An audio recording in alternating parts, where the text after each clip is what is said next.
Assalamualaikum warahmatullahi wabarakatuh. Salam sejahtera bagi kita semua. Perkenalkan, saya Anita Rahmawati, dosen program studi Teknik Sipil Fakultas Teknik Universitas Ihsan Malang.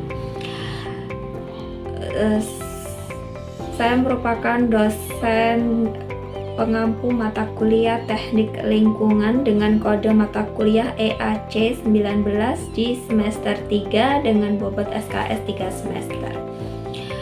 Mata kuliah ini memiliki beberapa capaian pembelajaran, di mana yang pertama adalah capaian pembelajaran sikap. CPL 1 merupakan menunjukkan sikap bertanggung jawab atas pekerjaan di bidang keahliannya secara mandiri. Kemudian CPL 2 mengintegrasikan nilai-nilai azwaja dalam kehidupan sosial, akademik, dan religius. Kemudian untuk CPL keterampilan umum, yang pertama mampu menerapkan pemikiran logis, kritis, sistematis, dan inovatif dalam konteks pengembangan atau implementasi ilmu pengetahuan dan teknologi yang memperhatikan dan menerapkan nilai humaniora yang sesuai dengan bidang keahliannya. Kemudian untuk capaian pembelajaran keterampilan khusus, mampu menganalisis dan menerapkan teori konsep pendekatan dalam pembelajaran ilmu lingkungan serta menghasilkan desain rancangan teknologi yang inovatif dan bangunan yang ramah lingkungan kaitannya dengan bidang teknik sipil. Kemudian untuk capaian pembelajaran pengetahuan, menguasai konsep-konsep dasar bidang teknik sipil yang berwawasan lingkungan.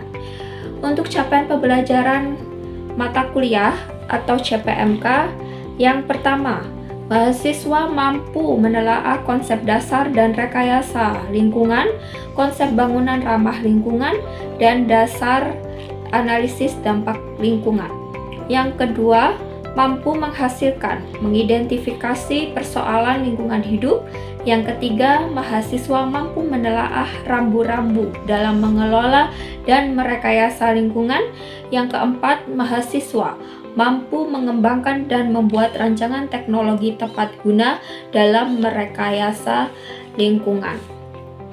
Output dari mata kuliah ini nantinya produk mata kuliah di teknik lingkungan berupa rancangan desain yang ramah lingkungan, teknologi tepat guna dalam merekayasa lingkungan yang berbasis Internet of Things, serta artikel penelitian rekayasa lingkungan yang berkaitan dengan bidang teknik sipil. Kemudian outcome yang diharapkan, mahasiswa memiliki kompetensi dalam mengembangkan rekayasa lingkungan dengan inovasi dan teknologi dalam bidang teknik sipil, sehingga akan memudahkan perannya nanti jika menjadi seorang pendidik. Kemudian pokok bahasan yang akan dipelajari pada mata kuliah ini, yang pertama, pengantar ilmu lingkungan. Yang kedua, sistem penyediaan air bersih.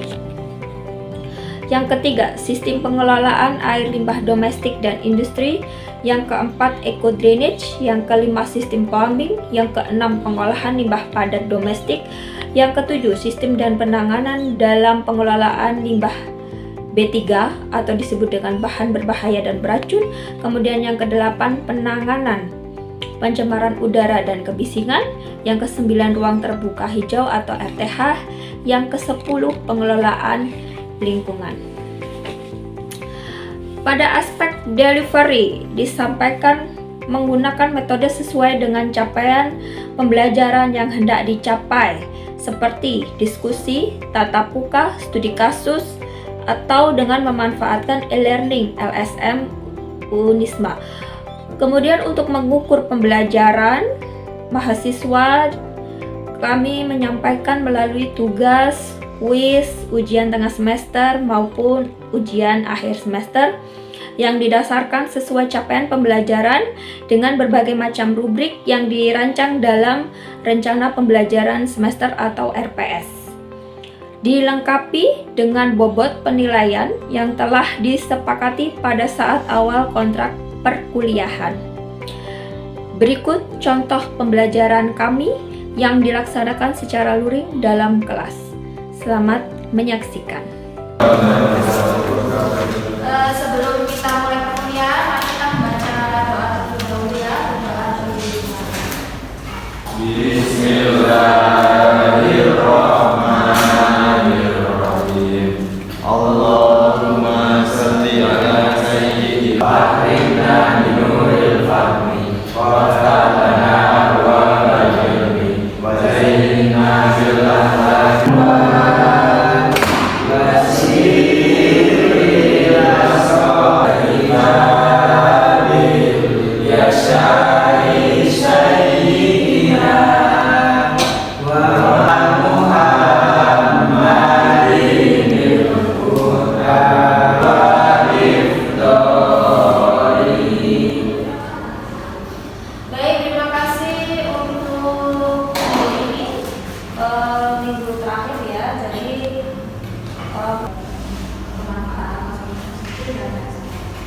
Jadi minggu depan sudah telepon seperti apa? Belum badannya juga. Iya, badannya. Gabus putih yang umumnya digunakan sebagai pembungkus barang elektronik dan makanan seperti itu. Hampir mirip sama seperti batako pada umumnya ya. Jadi dia hanya sebagai penyusup untuk dinding ya pada bangunan gedung. Kalau dia ada presisi atau tidak homogen itu mempengaruhi nanti kekuatan kekuatan. Kemudian dicek suaranya dalam apa enggak. Jadi biasanya sama kayak kalian pilih batu bata merah itu, jadi diketok. Nah kalau yang nyaring itu biasanya dia ya,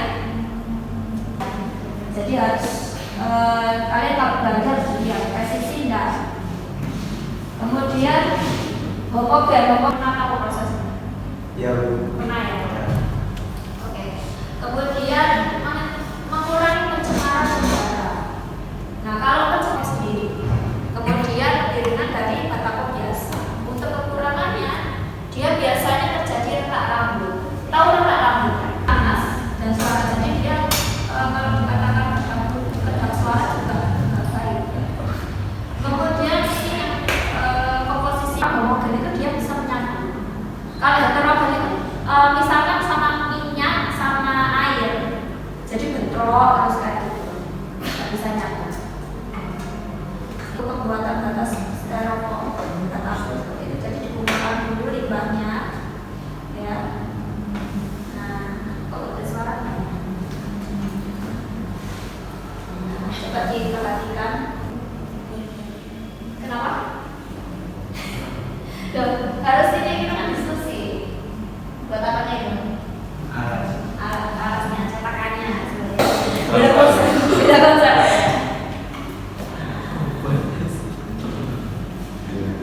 Nanti coba di rumah buat ini ya,